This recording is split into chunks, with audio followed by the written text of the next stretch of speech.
I see it as an opportunity. Here we are, the state of Alaska. We're the closest to China, both in flight time and also by ship.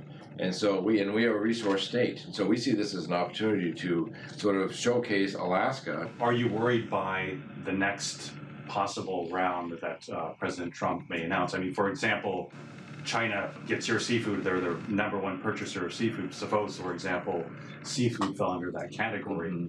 I mean, does this sort of environment, this climate, worry you? Well, we're always concerned about anything that's going to impact our trade. China is our largest trade partner. They have been for the last 7 years, about $1 billion a year in seafood. So we watch that very carefully. And that's one of the reasons we wanted this the trade mission opportunity we have coming up next month, was to be able to begin that dialogue. I have had many trips to the White House, many discussions with President Trump.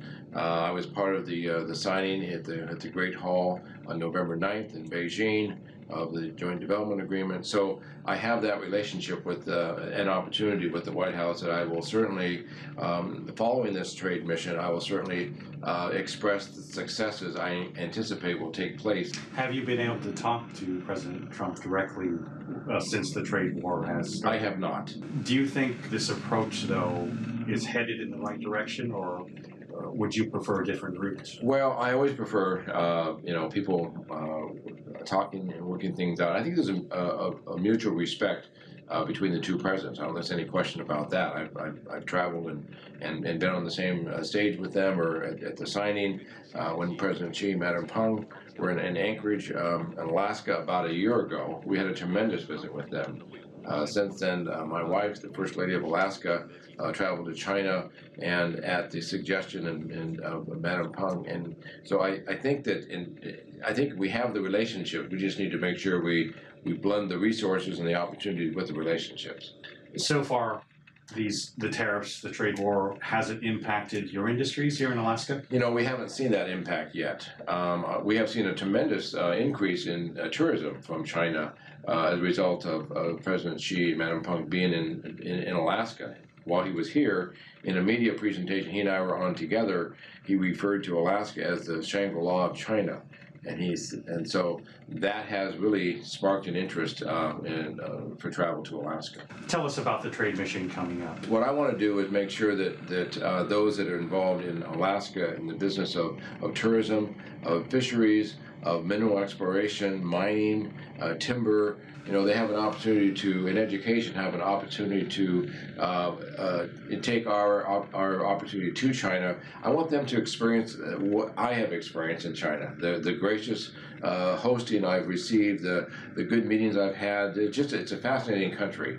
But bringing those businesses in, including mining and in different industries, taking them along for this trade mission to China, does it make it more difficult with the climate of this trade war going on? Actually, I think it makes it easier, because I think the companies that we have been working with in China would rather not have this conflict back and forth, and they see this as an opportunity of potentially being able to help stand that down a bit.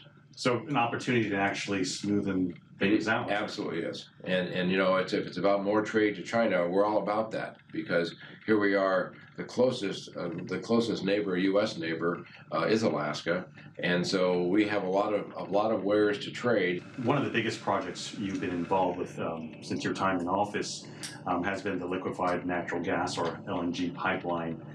It's a near $45 billion project. And just weeks ago, representatives from Chinese energy companies and investors visited.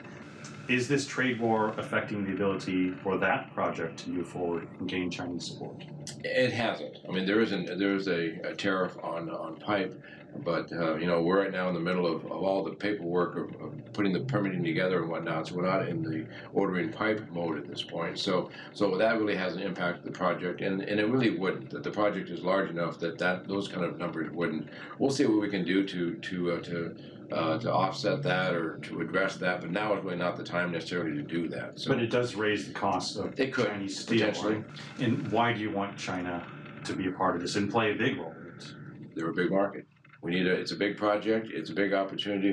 We need big players participate in this project. And Sinopec, the largest integrated oil and gas company in the world, Bank of China, a major bank in the world on a world scale. And certainly, CIC is the third largest sovereign wealth fund in the world.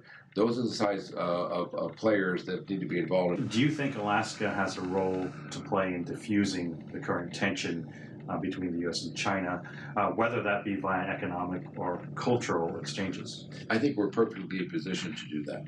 And I think positioned because of a number of reasons. One is where our location in the world.